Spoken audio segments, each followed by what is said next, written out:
நடிகை வர்ஷினி சுரேஷ் அவர்கள் நீ நான் காதல் சீரியல் முடிய போறத பத்தி ரொம்பவே சோகமா தன்னுடைய ரசிகர்களுக்கு சில விஷயங்களை சொல்லியிருக்காங்க. அதுல அவங்க என்னெல்லாம் சொல்லியிருக்காங்க அப்படிங்கறத பத்தி தான் இப்ப இந்த வீடியோல நம்ம தெளிவா பார்க்க போறோம். சோ இந்த வீடியோவை ஃபுல்லா ஸ்கிப் பண்ணாம பாருங்க. விஜய் டிவில மக்கள் மத்தியில நல்ல வரவேற்பை பெற்ற சீரியல்கள்ல ஒரு சீரியல் தான் நீ நான் காதல் சீரியல். இந்த சீரியல் நவம்பர் 23, 2023 இருந்து எடுத்துட்டு வந்துட்டு இருக்காங்க. இதுவரையும் வெறும் 380 எபிசோட்க்கு மேல வெற்றிகரமா போயிட்டு இருந்துச்சு. பொதுவா ஒரு சீரியலோட வெற்றிக்கு அந்த சீரியல்ல சேர்ந்த ஹீரோ இல்லனா ஹீரோயின் தான் வெற்றிக்கு காரணமா இருப்பாங்க. ஆனா இந்த சீரியலோட வெற்றிக்கு ஒட்டுமொத்த நடிகர்களும் வெற்றிக்கு காரணமா இருந்திருக்காங்க. அந்த அளவுக்கு ஒவ்வொருவருக்கும் இம்பார்ட்டன்ஸ் இருக்கும். இப்படி நல்லா போயிட்டு இருந்த நிலையில திடீர்னு இப்போ நீ நான் காதல் சீரியல் முடிவுக்கு வரப்போறதா ஒரு அதிர்ச்சியான செய்தி வெளியாகி இருக்கு. இதனால இப்போ அபி ராகவ் ரசிகர்கள் ரொம்பவே சோகத்துல இருந்துட்டு இருக்காங்கன்னு தான் நம்ம சொல்லியே ஆகணும். இந்த நிலையில இப்போ இந்த சீரியல்ல அபி கேரக்டர்ல ஹீரோயினா நடிச்சிட்டு வந்துட்டு இருக்க வர்ஷினி சுரேஷ் அவர்கள் நீ நான் காதல் சீரியல் முடிவுக்கு வந்திருக்கிறத என்னால தாங்க முடியல. இந்த சீரியல் எனக்கு ரொம்பவே பிடிச்ச ஒரு சீரியல். அதுலயும் குறிப்பா அபி அப்படிங்கிற கேரக்டரை என் வாழ்க்கை முழுக்க எப்பவுமே மறக்க மாட்டேன். அது மட்டும் இல்லாம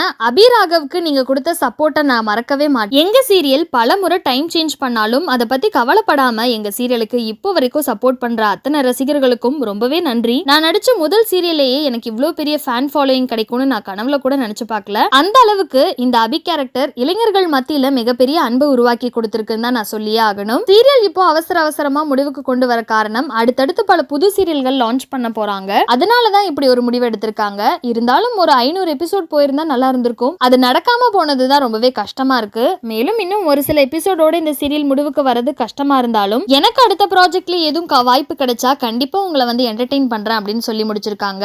வர்ஷினி சுரேஷ் சொல்லியிருக்க இந்த விஷயங்களை பத்தியும் நீ நான் காதல் சீரியலை நீங்க எந்த அளவுக்கு மிஸ் பண்ண போறீங்க அப்படின்னு உங்களோட கருத்துக்களை கீழே உள்ள கமெண்ட் செக்ஷன்ல மறக்காம ஷேர் பண்ணிக்கோங்க. மேலும் இது போன்ற இன்ட்ரெஸ்டிங்கான அப்டேட்ஸ் தெரிஞ்சுக்க நம்மளோட சேனலை மறக்காம சப்ஸ்கிரைப் பண்ணிக்கோங்க.